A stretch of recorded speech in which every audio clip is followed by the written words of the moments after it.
Bonjour! Dans cette vidéo, je vais présenter l'approche behaviorale.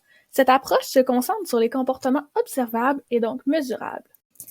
Pour commencer, Thorndike a développé ce qui se nomme maintenant l'apprentissage par essai et erreur. Il démontre ses découvertes en présentant un chat affamé dans une cage à loquet. Thorndike a placé de la nourriture hors de la cage. Le chat, qui ne connaissait pas son environnement, s'est mis à explorer et au bout de plusieurs minutes, il a réussi à sortir de la cage en défaisant le loquet pour aller manger. Thorndike a également formulé deux lois, la loi de l'effet et la loi de l'exercice. La loi de l'effet signifie que le comportement en situation de réponse est suivi d'un état de satisfaction. Le comportement sera alors renforcé. Et si le comportement en situation de réponse est suivi d'un état d'insatisfaction, le comportement ne sera pas renforcé, donc le sujet ne sera pas tenté de refaire ce comportement-là.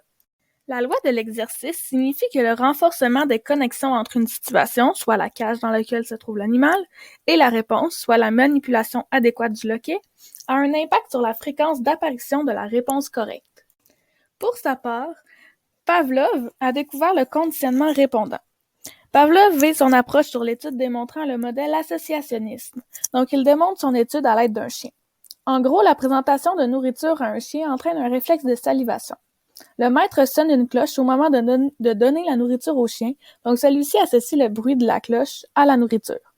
Lorsque le maître a répété un certain nombre de fois cette association, il est possible de constater que le chien salive au bruit de la cloche malgré que le maître ne lui présente pas de nourriture. La présentation pendant plusieurs périodes de temps du stimulus conditionnel seul, la cloche, entraîne une réapparition de la réponse de salivation. Il est possible d'établir des conditionnements en chaîne en associant à un premier stimulus un second, puis un troisième. Dans son travail, Skinner envisage l'application à l'apprentissage humain, une méthodologie appelée conditionnement opérant, mise au point au cours de nombreuses expériences réalisées sur les animaux.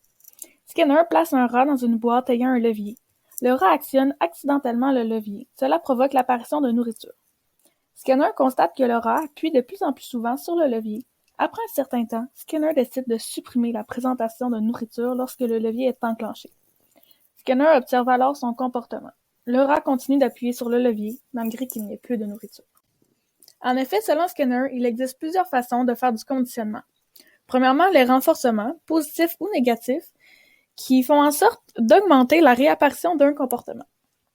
Puis les punitions, positives ou négatives, qui font en sorte de diminuer la réapparition d'un comportement. Pour ma part, je pense qu'il pourrait être pertinent d'utiliser l'approche behaviorale avec des familles qui ont un enfant ayant un trouble du langage. En effet, l'approche behaviorale sera utilisée pour que les parents et les enfants participent activement aux activités et aux ateliers, puis que les parents adoptent les comportements de stimulation de langage adéquats afin d'outiller les enfants le plus possible et de diminuer les impacts au quotidien. L'enseignement sera suivi d'un deux types de renforcement positif. Le premier venant de l'intervenant, soit des félicitations, des conseils constructifs, etc., et l'autre venant de l'enfant, car celui-ci s'améliorera, ce qui renforcera le comportement du parent. Auprès des enfants, il pourrait être pertinent d'utiliser cette approche en faisant des renforcements positifs lorsque l'enfant fait des efforts de langage. Les renforcements pourraient être faits de la part de l'intervenant et du parent, soit en le félicitant, en le récompensant ou en lui offrant des moments spéciaux avec son parent, par exemple. Cette approche pourrait ne pas convenir à des familles et des personnes qui ne sont pas intéressées par le sujet, ou bien par des personnes qui n'ont pas compris l'importance de la stimulation de langage. Ces personnes pourraient être comparées au chat de l'exemple de Thorndike. Donc, au lieu d'être un chat affamé, il sera un chat rassasié. Donc, le chat rassasié n'a pas faim. Alors, pourquoi ferait-il l'effort d'ouvrir la cage pour aller manger? Il pourrait simplement s'y reposer et digérer. Le chat ne vivant pas de satisfaction à aller manger la nourriture, il pourrait même ressentir de l'insatisfaction d'avoir trop mangé, ne ferait pas l'effort d'aller manger encore plus de nourriture. Donc, nous pouvons comparer les parents ou les personnes qui ne sont pas motivées à faire une action à ce chat qui est rassasié. J'ai choisi cette approche parce que je suis quelqu'un qui pense que la motivation d'une personne à changer ou à modifier ses comportements, c'est essentiel à des démarches d'adaptation et d'apprentissage. Les motivations, qu'elles soient internes ou externes, ont un effet sur la personne. C'est ce qui apporte en fait la vigueur, la force et le positivisme. Je suis quelqu'un qui aime mettre l'autre en confiance et à l'aise, donc je trouve vraiment important de renforcer les bons comportements. Par exemple, si je travaille avec des parents d'enfants ayant un trouble de langage, puis que je n'exprime jamais mes opinions par rapport à la stimulation du parent, les parents ne vivraient jamais de renforcement positif par rapport à leur bon comportement et à leur bonne manière de stimuler leur enfant. Si au contraire, j'exprime clairement et dans la fierté que je suis satisfaite de leur action et de leur stimulation, ils vont rapidement vouloir réessayer cette stratégie. De plus, si leurs enfants s'améliorent, cela encourage le parent, puis le motive encore plus. De plus, si j'exprime que leur agissement n'était pas bon, ils vont vite essayer de ne plus refaire cette erreur parce qu'ils ont vécu de l'insatisfaction. Ce comportement était donc une punition positive.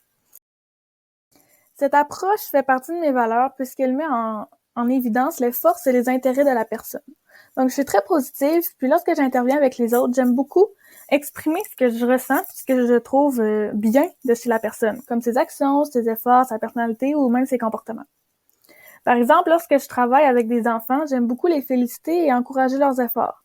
Par exemple, en stage 3, je faisais de la stimulation de langage avec un jeune de 4 ans, puis je le félicitais à chaque mot bien prononcé lorsqu'il faisait de grands efforts. Je lui disais bravo, je lui remettais un morceau de casse-tête ou toute autre pièce de jeu qui faisait partie de notre activité.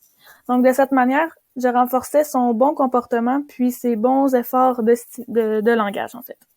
Donc, c'est vraiment pour ça que j'aime vraiment beaucoup cette approche-là.